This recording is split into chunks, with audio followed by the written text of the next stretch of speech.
In chess, you're a warlord, you're a general, and you want to crush your enemies. How can you do that? Well, you're going to need some strong men. And that's exactly why, at the core of chess strategy, comes the very simple principle, do not leave a man behind. And what we're going to focus on here is activity, coordination, cooperation, and basically just playing as energetically as you can. Not wasting time and making sure that you have everybody there. Imagine that a big fight breaks out. Is it going to be you versus 10 guys? Well, what if you could have 10 bigger guys? Wouldn't you want to do that? I would assume almost everybody would. So in this case, we're going to talk about how in chess, that's essentially what we want to do. We want to make sure that, barring the ability to win immediately, unless they're getting checkmated or unless they're losing a lot of material right away, we want more pieces in the main arena of action. So what we're going to focus on here is, first we're going to focus on the concept of improving the worst place piece, or basically improving your lazy employee's conditions, or getting him into action, giving him a job, giving him something to do. So in this particular position, let's look around this position. So if I count the pawns, 1, 2, 3, 4, 5, 6, 7, 1, 2, 3, 4, 5, 6, 7, 1, 2, 3, 1, 2, 3. Okay, so 3 minor pieces for both sides, 2 rooks for both sides, it's equal material. Okay. And if I look around the board, you can notice something. I mean, this d5 square, it's interesting to note that a black pawn cannot control it, so that is a potential square that could be a good square, for example, for a knight outpost. And if we look around the board and we think about, well, which one of our pieces isn't doing anything? In this particular position, the piece that's doing the least is this knight over here on a3. We can see our rook on e1 is developed, our queen is in the center defending the e4 pawn, our rook is on the open file, our bishop, while in theory not doing that much, can't really be improved because it's a light squared bishop and it's already on this diagonal sort of out of the way.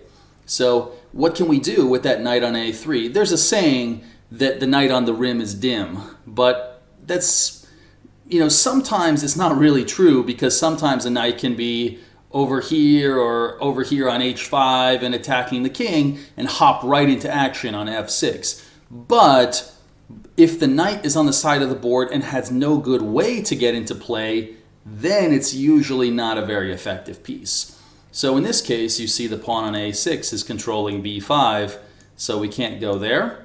So what can we do with our knight to try to bring it into action, to try to get our forces mobilized? What we can do here is we can just play the move knight to c2. And what we can do after that is we can later bring our knight here and try to occupy the d5 square. Basically, our infantry does a little kind of cavalry run and hops into the d5 square. And this is a very nice square to occupy, also trying to take advantage of our bishop pinning the knight to the queen. So this is a nice way to make use of your close range infantry. And just for reference, one thing you could think of here is you can think of your pawns as foot soldiers, your hopping knight as close range infantry, your bishop as a sniper. You could call him Little Snipey if he was a rapper. And you could call your queen, well, let's think of your rooks as your brothers. When you're going to a fight, you want to bring your brother.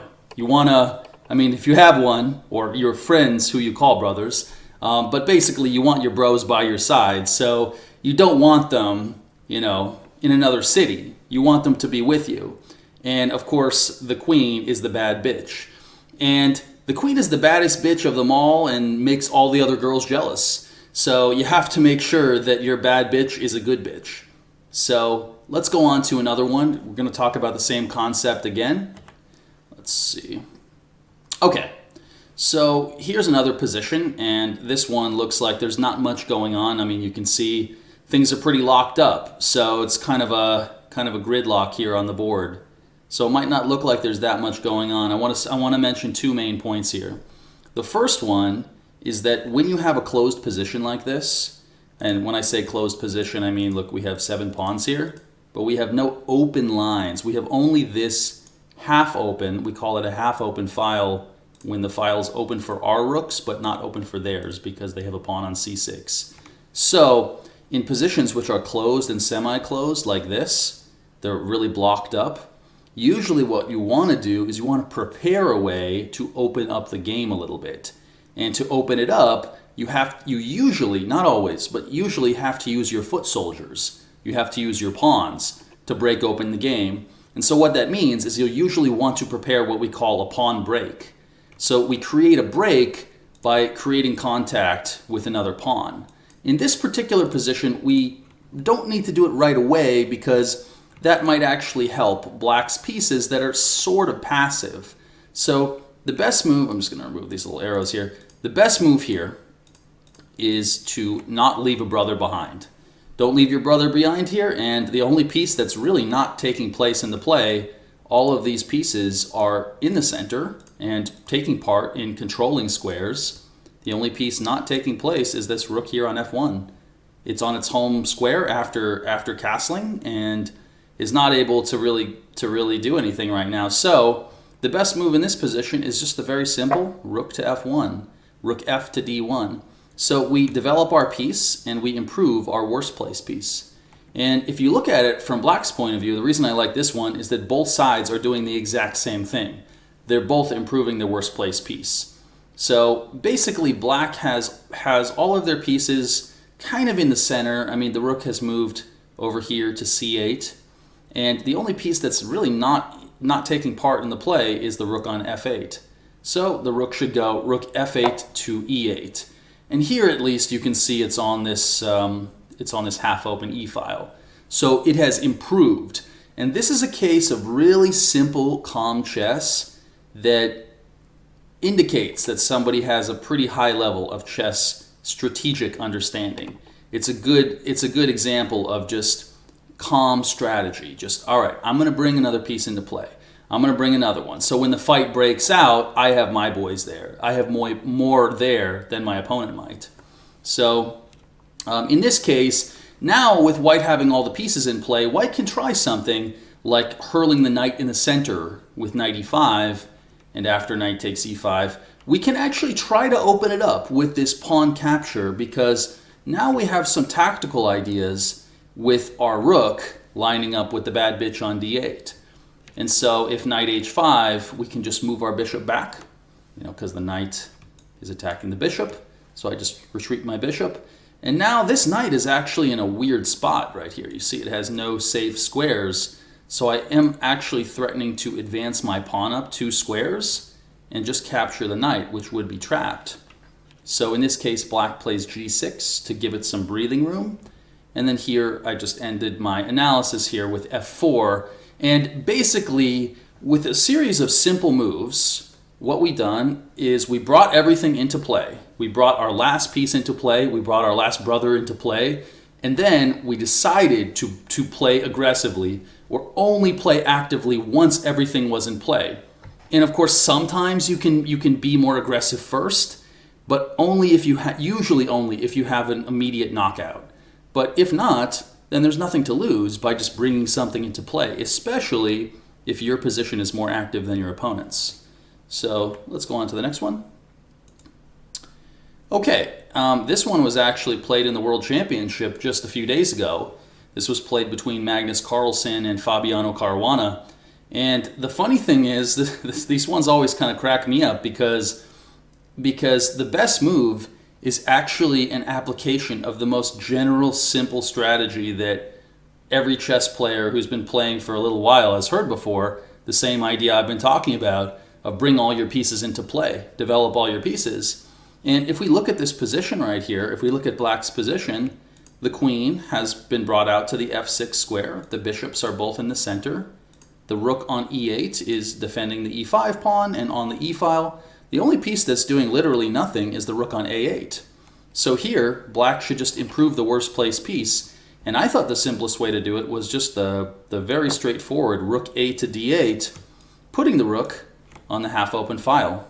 So sometimes in chess, the most obvious move in the world turns out to be the correct move. And sometimes even great players don't even consider it. Sometimes they overthink. And overthinking in chess can definitely be a problem for a lot of players. So in a position like this, it makes a lot of sense to just bring your last troop into play.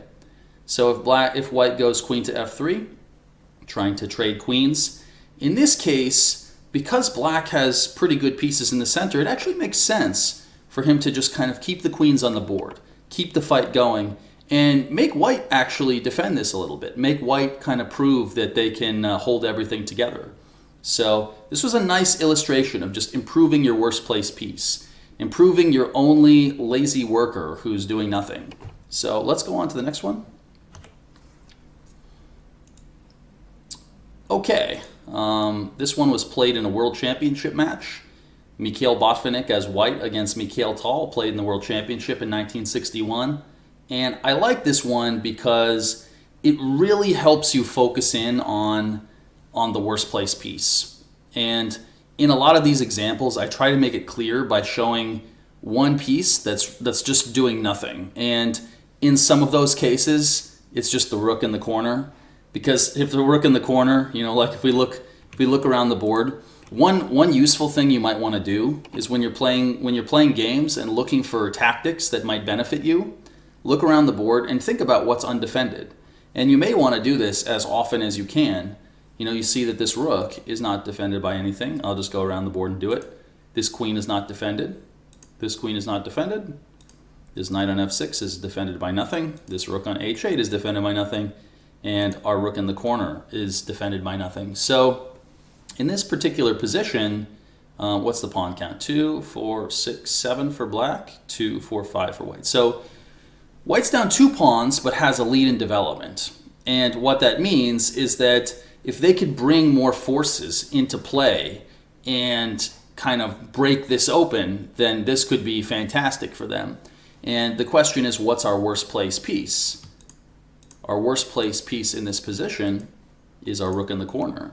And you might ask, well, why is it our worst place piece? Because, well, our other rook is in the center on e1, our queen is developed on c2, and these minor pieces are in the center. I mean, they're controlling what's going on in the center, and they're controlling, you know, a number of decent squares around here. The knight might hop around to g3 or something. So in this case, we can play the move h2 to h4. And what this does is it allows us to bring our worst place piece into the game without even moving it. And that's a common thing with rooks in the corner. Sometimes you can just advance a pawn up and bring your rook up, or sometimes not even do that and just threaten to take this pawn, because you see the rook here on h8 is undefended. And that's kind of through an x-ray. We're seeing through the h-pawn, the pawn on h6 right here. So this is a nice case of recognizing that you have one really bad piece and playing the most direct move to bring it into the game. So that's a good case of just recognizing that something is your worst place piece, making sure you bring it in right away. So h4 is a very good move. That's what was played in the game. And then white just kind of blew the position open. They went take, and they went knight to g3, and now it's a very bad position for black's king, because king safety is of the utmost importance, and there's not really much that they can do. So they castled, and then after this capture, you can see there's a very unpleasant pin here, and black just has problems all over the place. So this was ended up being a very decisive position for white within a few moves. So they actually decided to just kind of strengthen their center in this case. But it turned out that black's king was really unsafe, and there was also this tactical problem here. So they decided to defend it, but then now look at the king over here. White just brings in, and notice that in converting this kind of advantage, white's plan is to bring in the last rook, to bring in his brother and bring him to the fight, and then it's going to be all over, because look, there's almost nothing that's defending black's king. It's just kind of an open space. It's an open airfield here. And queen takes e4, take, check, and then bishop to g3. And here you can see there's a very unpleasant pin here. You can see our bishop is operating from long range. So all we're really going to do is we're just going to bring in our last piece. And this is just a nightmare right here. So So white played it like this, and yeah, the point here is that if they take back the knight, now notice the king has no squares. All the squares are covered. The d4 pawn covers c5. So here we just have a checkmate with rook a1 to a6. And all the squares are covered. The rooks defend each other, and the king cannot escape. So a nice execution of domination of a bad king position, and our brothers did all the work. All right, let's go on to the next one. Okay, this is a good one to think about. If you look around the board here for white, what is our worst place piece? You see we have 1, 2, 3, 4, 5. We have these 5 pieces here. Our knight on d5 looks pretty active. Our bishop on d2 is in the center. It's on a reasonable square. Our knight on f3 is developed in the center. Our rook on a2 is on the open file. So the one piece that's really not doing anything is the bishop on g2. Yes, it's on a kind of safe square, but how can we bring it into action? Well, what we can do is we can play h4. And now, after h4, this diagonal is really dangerous for black, because notice that their knight would be pinned to their rook once we play our bishop to h3. We're just kind of pinning it, and if our bishop can capture that rook, we're winning a good amount of material. So this h4 move, it's a nice case of a simple maneuver. And as I said, you can think of your bishop as kind of like a sniper in a lot of these positions. They so often have really powerful long-range scope, and we tend to just kind of forget about them in a lot of positions. There was a position we looked at earlier where we played a4 and bishop a3, and this is a case where we're playing h4 and bishop h3. And these moves are so easy to miss, but you can see that now our bishop is a dangerous sniper from the corner. From h3, go bishop h3, and now we're succeeding in kind of inflicting damage in the opponent's half of the board. And kind of what I'm doing here is I'm trying to create a bunch of isolated pawns, and I'll show you what I mean. Here, a good thing to be aware of is that we call these doubled and isolated pawns. They're doubled pawns because they're 2 pawns directly in front of each other on the same file, but they're isolated because there's no defending pawn on the adjacent file. So there's no way to really defend these if they come under serious attack, let's put it that way. So what white is able to do is now white has control. I have penetration points in the opponent's camp because now they no longer have, for example, their pawn controlling this square. So now my pieces, at the cost of 1 pawn, are starting to break in. So this works very nicely. And also I have this move where I'm, kind of eyeing this pawn here on h5. So with a couple of moves, things completely change. I'll show that again just so you can see it from the start. So I identify that this is my only lazy worker, and I want to bring him into play. I want to bring my sniper into play. So I go h4, and now I have bishop h3 coming up, bishop to h3, and now that knight is attacked. I'm just going to take that knight if they don't do something. So they bring their king over to try to defend it. They have these problems because notice that their rook also has to watch out for that c7 pawn. So their defenses are getting pretty stretched out. I mean, we're doing a pretty good job of really overworking the defense. So just go h5. And now I bring up my infantry, knight h4, knight d4, and then I just play knight to f4. And the resulting position is very, very good for white. And you can see black has a lot of weaknesses here. So this is a nice case of white's pieces pretty much dominating the game. So anyway, let's go on to the next one.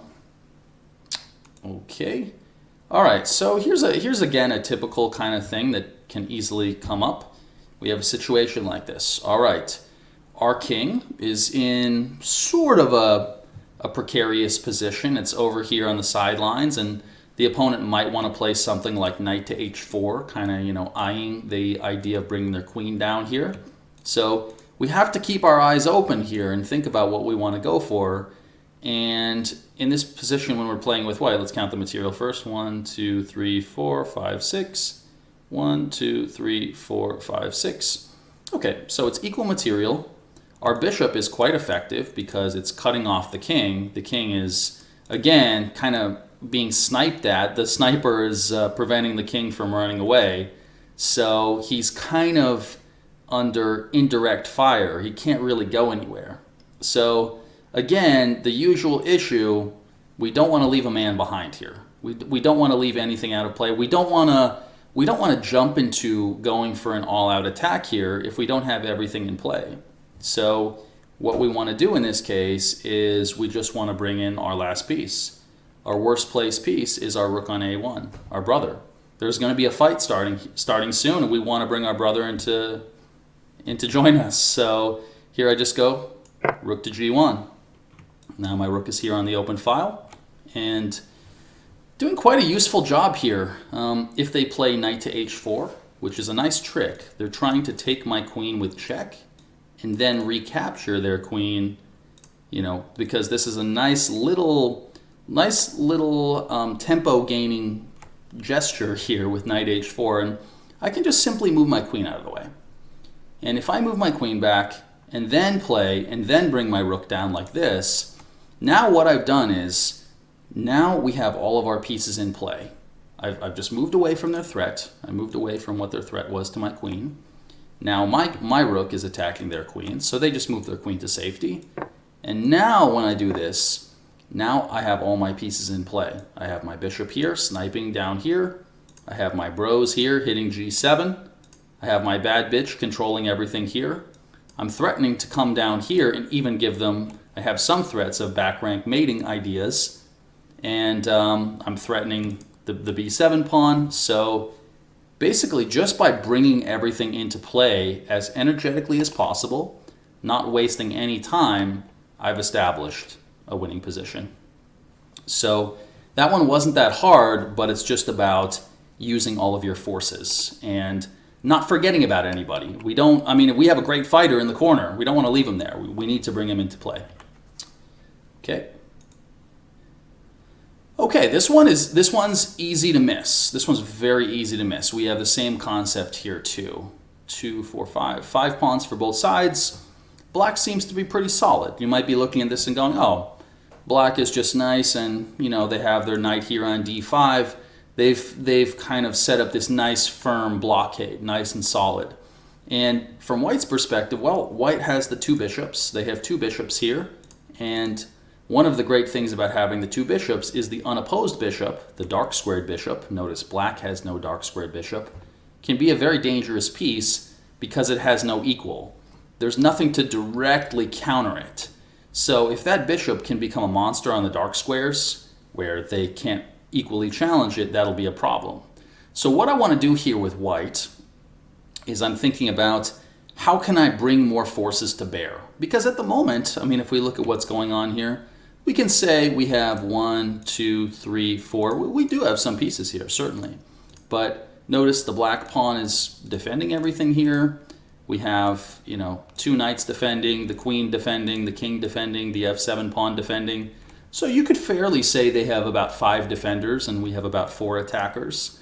But we have a very strong attacker here in the corner, this rook on a1. And we would love to bring it into the attack. I would love to, you know, have the queen over here or the rook over here and just kind of try to go for a big attack down the h-file. But how could I do that? And also notice that their rook in the corner is also doing nothing. So I'm thinking, well, I don't want to leave a man behind. I don't want to leave my brother in the corner here. I would love to bring him to the fight. So how can I do that? Well, the best way to do that is the move a4. And I showed something before where we played a4 and then bishop to a3. Here's a case where we're bringing the rook up. We're improving our worst place piece and bringing him all the way over here. And this is a nice little rook lift, like an elevator lift. The rook swings over right into the attack. Boom, boom, comes into h3, and the black king is in big trouble. For example, okay, I just tried to give an example of some moves. Rook to h3, the rook is coming in, and black is already in big trouble. So, a very nice illustration of just of a simple maneuver. I mean, this only costs us, basically, it only costs us 2 moves to play a4 and rook a3. A very easy move to miss. Very, very easy to miss. I think most people would just play some typical move, I don't know, queen to d2, developing their queen, or rook to c1, sliding the rook over, but the move a4 is a very nice move, bringing the rook into the attack. 1, 2. So don't forget about your worst place piece. Don't forget about your passive pieces. If they can come into the attack, they can, I mean, you might totally stun some of your opponents just coming out of nowhere. They're like, wait, where did that rook come from? Well, it came out of the corner, but you know, you can come out from nothing and turn into something great. So let's go on to the next one. Okay, this was a fun one. It was from one of my own games, and I had a position here where I had an extra foot soldier. If we count the pawns, 1, 2, 3, 4, 5, 6, 7. 1, 2, 3, 4, 5, 6. So I'm up a pawn here. I'm up a pawn. You could say I have an extra e3 pawn. But my brothers are not participating. They're not taking part in the battle here. And their king is pretty open. You see they have these pawns advanced.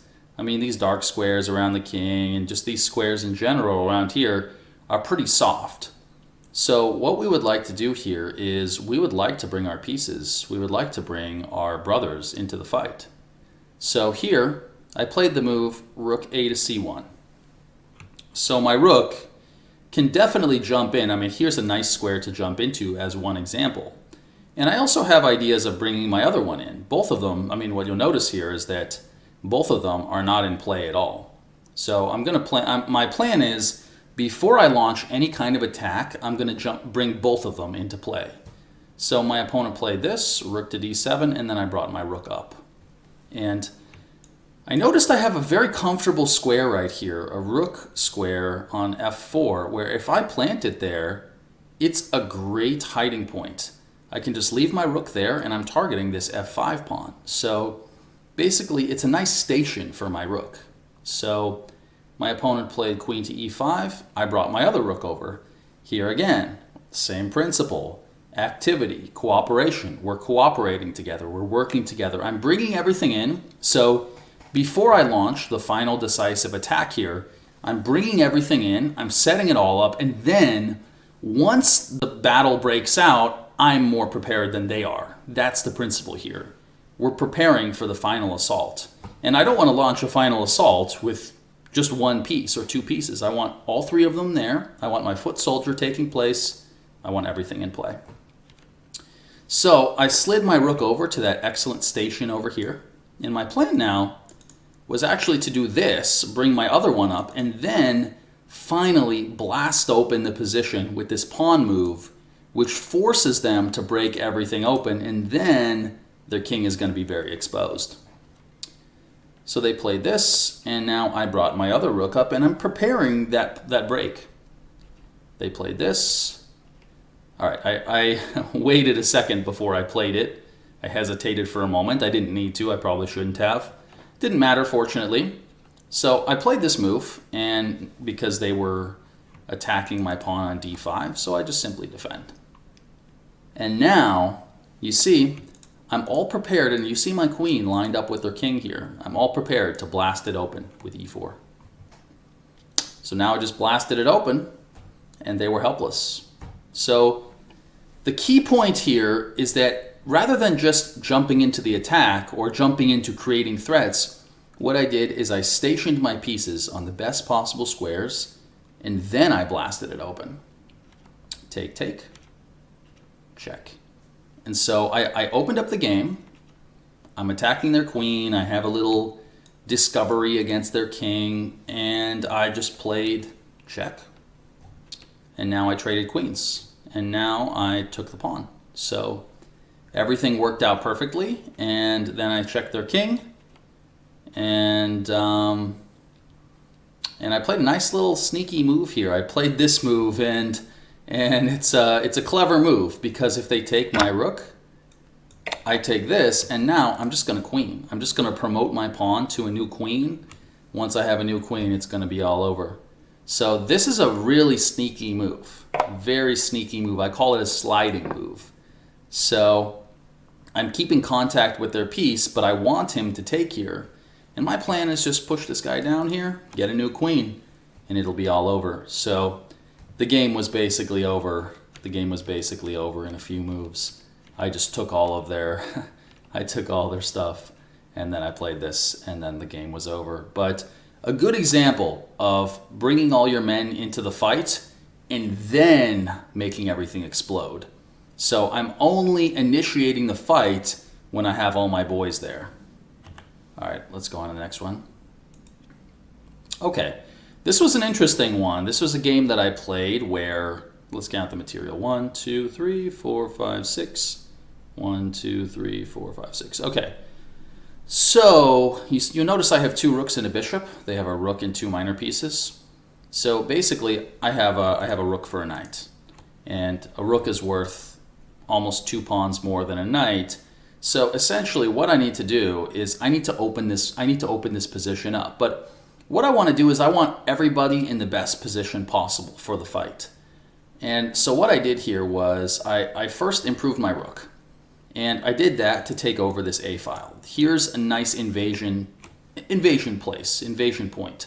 I can invade on A8. So I play this, they attack my bishop, I go back. They move their king over, I move my king over. So because there aren't many pieces left on the board, I can use my king nice and actively where I want to in the center of the board. So they played this, I went bishop here. I played B3, just controlling this square so their knight can't move. I can't move there. So they're just kind of fiddling around. They're trying to be solid. And what I did was I thought, all right, well, I'm going to improve everything. I'm going to improve my rooks. I'm going to improve my king. I'm going to have the most active possible forces.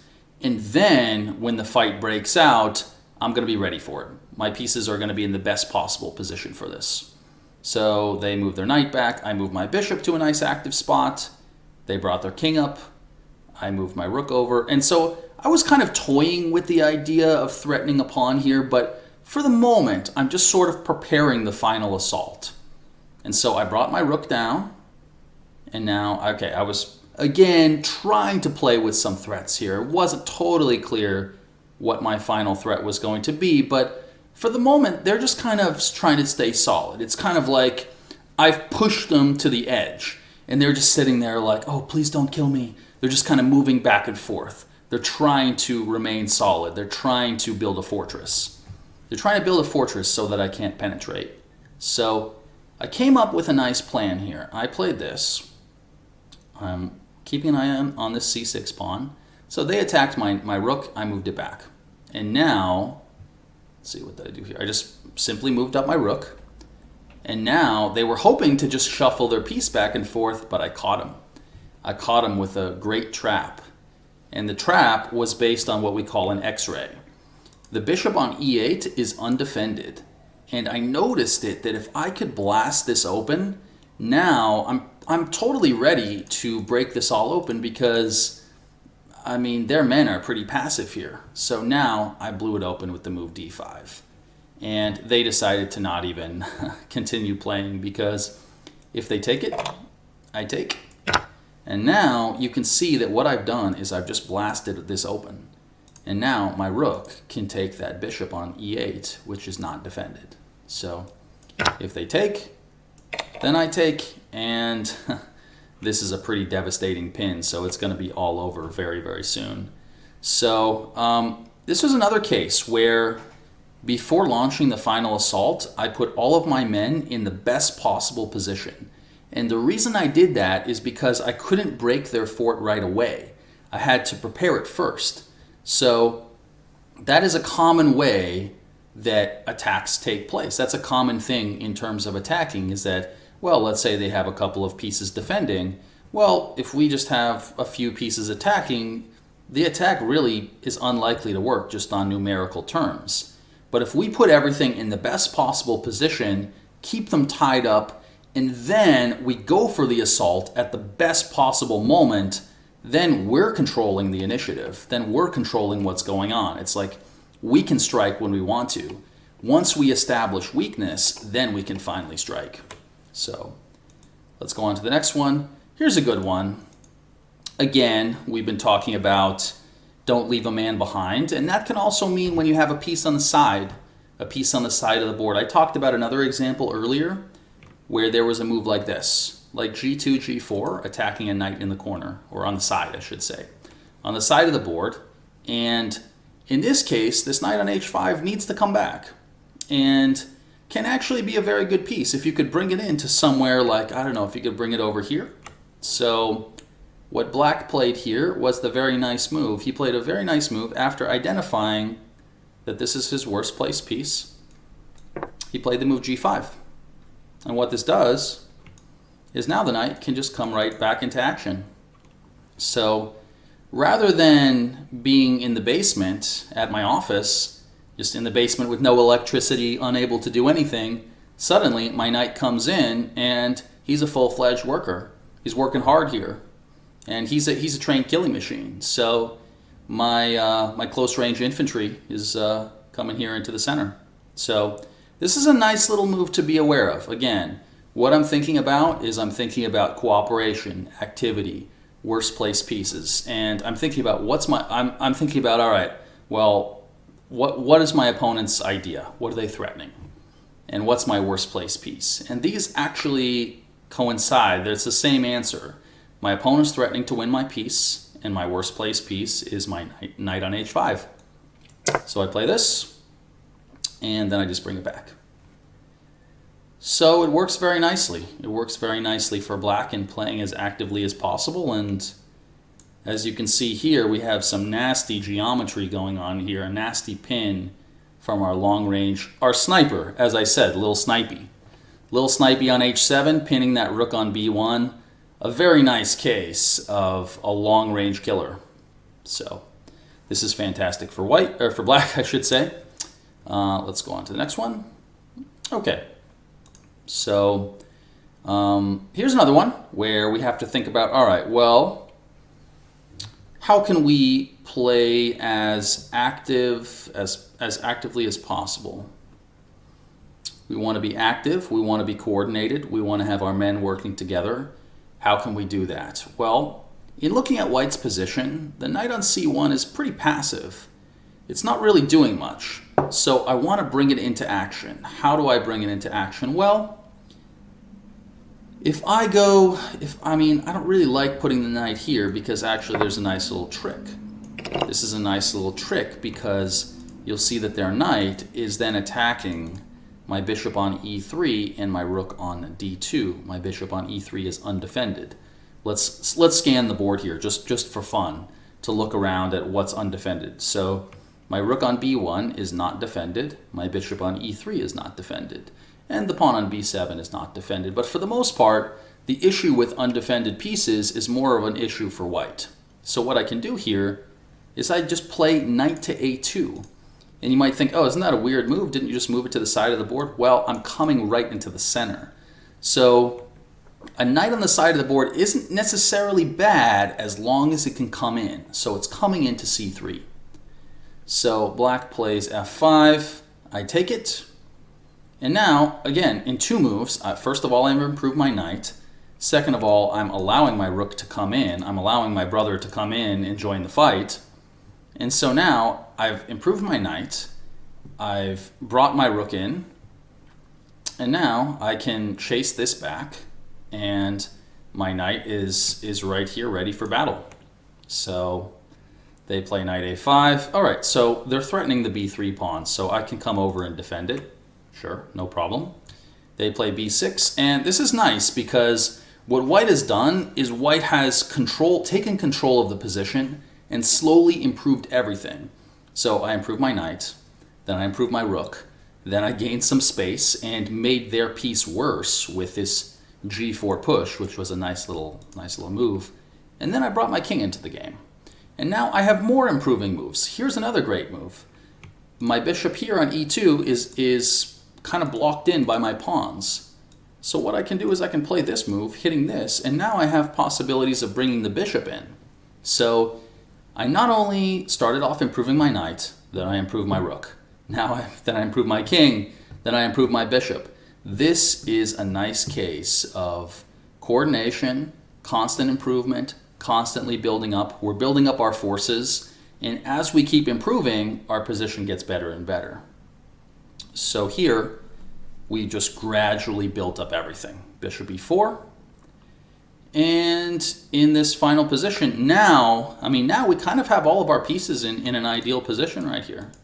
We have excellent pieces here. And they're a bit soft over here. They're a bit soft over here on the king side.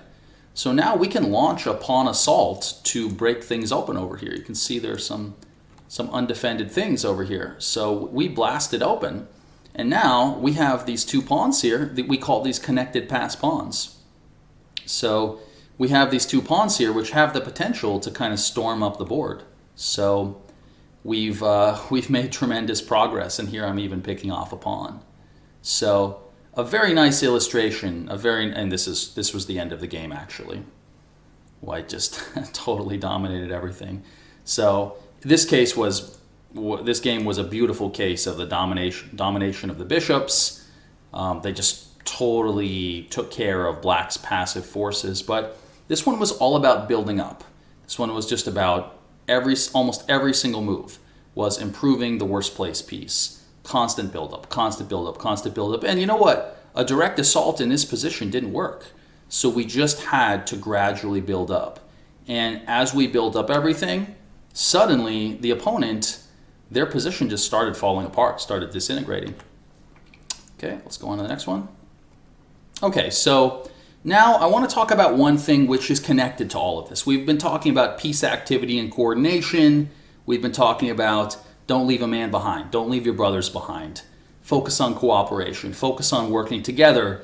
Focus on having as many boys at the fight as possible. So one thing which is connected to all this is opening strategy. And I want to talk about some of the main openings in chess just so you have a kind of idea. And I'm going to lay out three principles. There are three core principles that you want to take advantage of in the opening.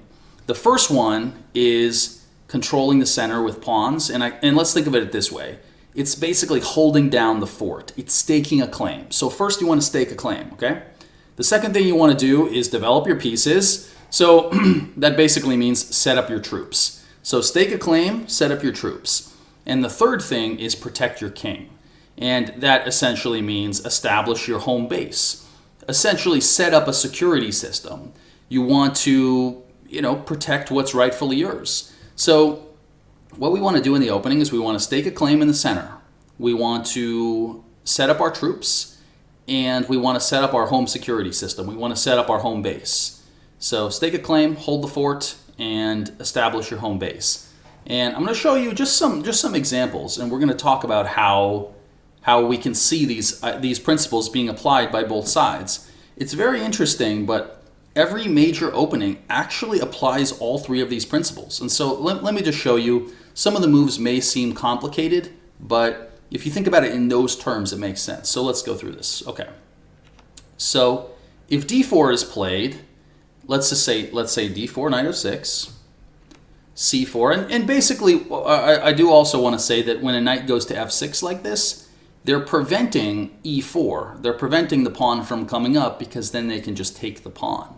And so what they're doing is, in a way, they are actually staking a claim. They're going to put pawns in the center later, but at the moment they're controlling the center. So knight f6, c4, e6, and now, okay, so now you can see both sides have their claim here. They've both set up a central pawn structure, and they've kind of laid their stake. They've laid their claim here, and they usually want to hold down the fort and keep things where they are.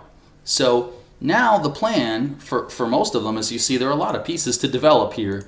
There are a lot of pieces to bring into play here. So usually what both sides are going to try to do is they're going to try to find a way to bring these forces into play and to find a place to put their king. And I didn't mention it before, but it's very important to have a good handling on castling. And castling is when you move your king over 2 squares and then your rook hops right over it. It's very important to be aware that castling is a thing, because that's probably going to be how you're going to protect your king in maybe 90% of your games. So in this instance, we just see white developing the pieces. We're trying to figure out how to develop these. Bishop to b4. Okay, so black develops his last piece on the king side, and now in many cases they may want to just protect their king. Bishop to g5. Okay, so white pins the black knight and also sets up his troops.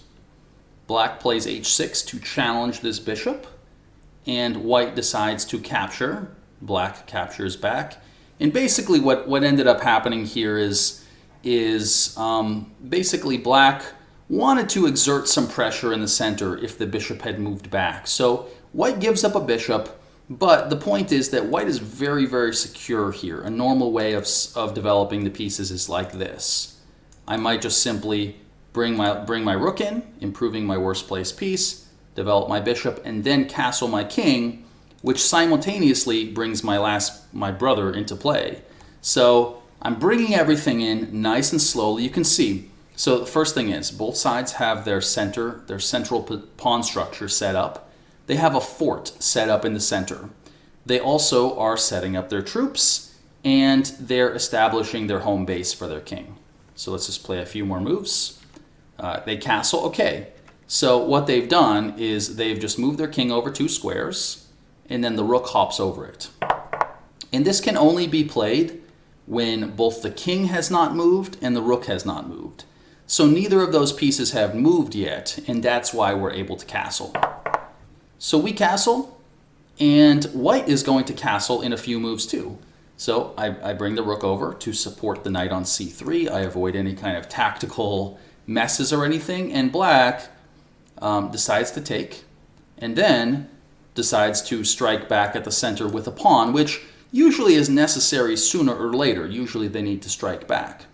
So white here simply castles the king, and I'm just going to play a few more moves just to give us a typical scenario.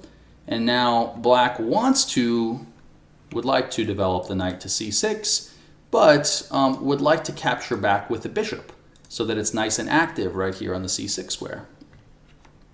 So anyway, in this position there are a bunch of different moves, but as we can see, the central situation has been kind of resolved.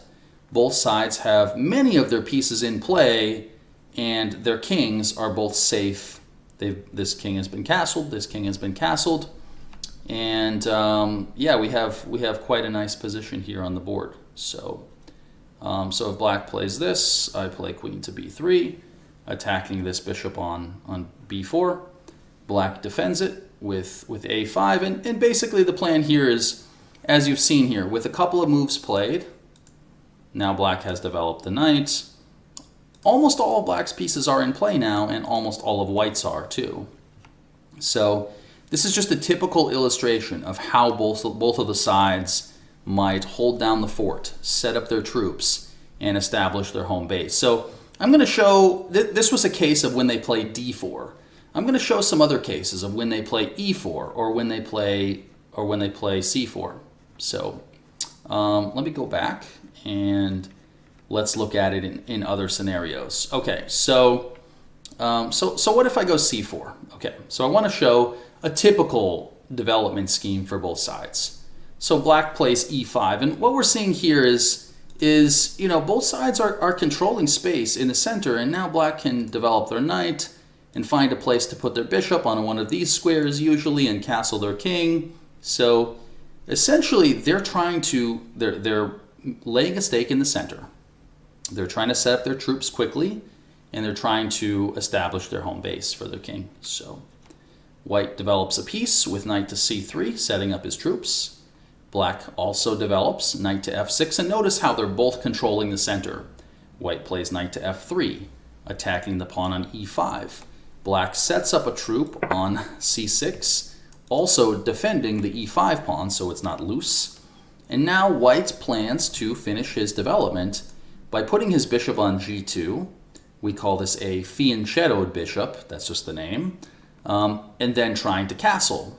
So black, for his part, plays the move d5, again holding down the fort, controlling the center with pawns, laying stake, basically his claim here in the center. Take, and now essentially white's plan is just to castle the king, and then to slowly develop the pieces and bring everything into play. So black plays bishop to c5. He brings out his bishop, castles, castles. So as you can see here, black has a claim in the center. He has developed his pieces. A bunch of these pieces are in play, and he's found a way to protect his king. So notice how both sides are energetically pursuing the exact same three goals. That's very important to be aware of. So white just simply goes d3. Black plays rook to e8. Again, improving a worse placed piece, improving a rook that wasn't doing anything. And now white, let's say for example, if they trade knights in the center, this is just for example, take, they develop a piece, and okay, I might just get out of the way. You know, my queen was lined up with the bishop. Okay, I just move my queen out of the way, and my plan now is to develop my last piece. So I can comfortably develop this final piece. You know, I can just bring it over here, and all of my pieces can quickly come into play. So you can see I have a claim in the center with the e5 pawn. I have my pieces developed, and I have my king safe. Both of the kings are castled.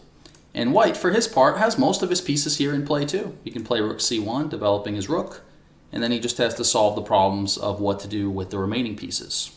So let me show one more typical opening, and this isn't really to, you know, tell you what to play or anything. It's basically just to lay out what is basic opening strategy. We're holding down the fort, we're setting up our troops, and we're protecting our king. So we're just getting everything out. We're securing ourselves in the center, and we're securing our king. So if we play e4, a typical response, of course there are many, you know, all of the moves that challenge the center, like with d5 or e6 and d5 or c5, all of these moves are controlling the center. So these are the four most common moves for black. And e5 is the most common, just symmetrical, and if knight to f3, attacking the pawn on e5, the most common response is just to play knight c6, defending the pawn, and typically white will develop the bishop. And here's an interesting point. I just want to point this out really quickly. If they take on c6, you might think, oh, I'm winning a pawn with this move knight takes e5, but notice that this knight is undefended. It's not defended by another piece. This pawn on e4 is undefended, so black has a nice move in queen to d4, attacking that undefended knight and this pawn. And what that means is that black has the bishop pair and will recapture this pawn back. So black definitely will not be worse from this. That's an important little trick to be aware of, but that's not the point of why I'm showing you this. Usually white will just retreat, and I just want to show you how black is bringing the pieces out. Because usually black will develop the knight, will find a safe square for the bishop, and then simply castle the king. And white will try to do the same type of thing. So white castles, black plays bishop to e7. Nice, simple, and solid. White plays rook to e1, defending the pawn on e4 with the rook. Black plays b5 to push the bishop away so that it's no longer threatening the knight on c6, so that we don't have problems with that pawn. And now we can just castle our king. If they play this, we just play d6, and now we've done a pretty good job. We've castled our king, so both sides have found a safe place for the king. Both sides have established a central pawn structure, which is nice, firm, and solid.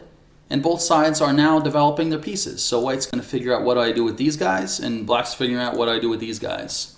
So I'm just going to play a few more moves just to kind of illustrate how this usually goes. Black goes, attacking the bishop here, knight to a5. And now I play the move c5. And again, I'm basically staking a claim in the center, and if white plays the move d4, again, challenging the center. I don't really want to give up my claims here. I don't want to take twice because that's a little passive. I'm giving something up. I just want to be nice and solid. So I just go queen c7, and I secure everything here. So this is a good illustration of opening strategy. We're controlling the center with pawns, we're developing our pieces, we're protecting our king.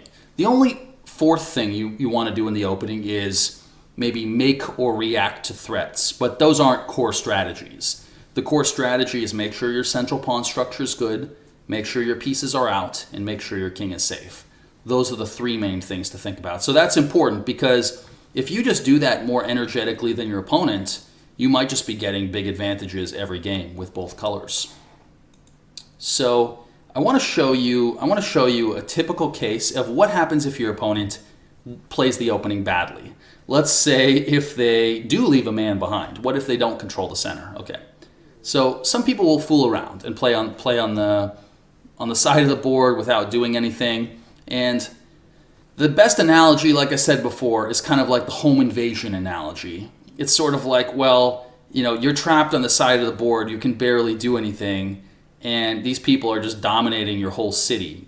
They're just dominating you. They're controlling everything. They can switch between sides easily.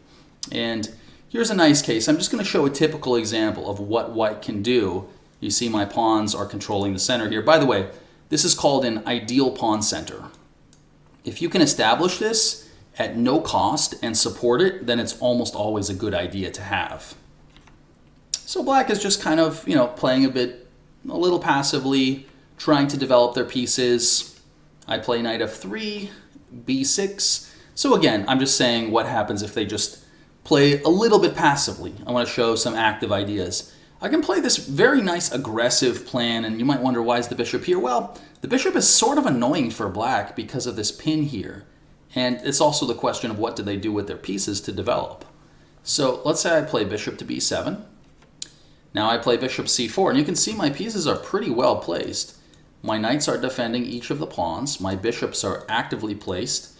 My bishop here on c4 is pretty nicely placed, eyeing the f7 pawn. Notice that I'm not going to sacrifice it, but I'm going to prepare. I'm preparing for an assault. I'm bringing everything in, so I have my 4 minor pieces out, and I'm preparing to go for the final assault. So they go d6, and now I have this nice shot with e5. And now you can see, what does black do? The knight can't come out because I'll just take it. And I mean, I'm totally ready to blast everything open. So I developed all 4 of my minor pieces. Black has just been fooling around a bit. Now, boom, I play e5, start to blast it open. And if they play d5, just trying to close it, all right, perfectly fine, I'll go back. And let's say black plays f6, attacking my bishop. A very nice move to restrict their pieces and keep them passive is a very calm move, the move bishop to f4. And what this does is it doesn't allow him to develop the knight right away. I'm keeping it passive because I'm just keeping it kind of locked out of play and making them take longer to figure out, well, how do I develop that? So if they play knight h6, I take and I'm opening up lines. I check on e2. And now I have a nice little sequence. If they move the king to f8, just out of the way, I play the move queen to e6, and now this is quite a disaster with all of the weaknesses around the king. So this is a nice case of just a few moves, a few passive moves by black, leading to a terrible position. So let me illustrate that again. And I also want to say something that is very weird to me, is that when I first started playing chess, I was taught that the ideal setup, if you have a bunch of moves, is to go d4, e4, knight c3, knight f3, bishop c4, bishop f4. But it actually turns out that with the bishop stationed here on g5, it's more menacing. And part of the reason why it's more menacing is it's eyeing some of these pieces and eyeing the queen and making it harder for the g8 knight to come into play. So this is a pretty brutal setup if the opponent is super, super passive. So let me show you another one. I have one more to show you on this theme.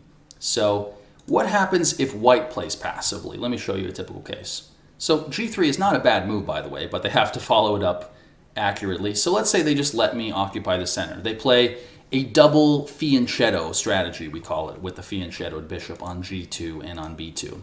What do we want to do? So I filled up the center with pawns. My ideal pawn center is established. And let's say, so I go knight f6, they go bishop to b2, attacking my e5 pawn, it's defended.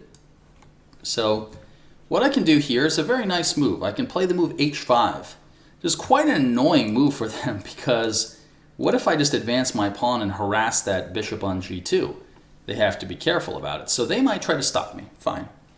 Now I can play a similar move, bishop to g4, like we were looking at in the previous case with reverse colors, I'm again playing this very annoying move, pinning the pawn and making it hard to develop. So let's say they play this. I can play e4, chasing the knight away. And if the knight moves to g5, now I can chase the knight away again with f6. And if they go back, I can play bishop to d6. And now my bishop is eyeing this square, so if they ever go here, I can just take it and destroy their pawn structure on the king side. So let's say castles. I go queen d7. And here, as you can see, white has been really passive, and now he's in some real danger because I'm already threatening to attack that. I'm already attacking that knight on h3. So just with a few passive moves from white, they really end up in quite a bit of danger. So this is something to think about. If your opponent plays really passively, you can play actively in the center, establish a nice strong pawn center, and then what you can do from there is you can play very aggressively with your pieces. And if you have 3, 4, 5 pieces in play, then you may find that you're just attacking material and winning a lot of material. So hopefully this is very clear. Don't leave a man behind. Don't leave your brothers behind. Play energetically. And in the opening phase, control the center with pawns, develop your pieces quickly, and make sure your king is safe. These are all very important, and let's move on to the final chapter.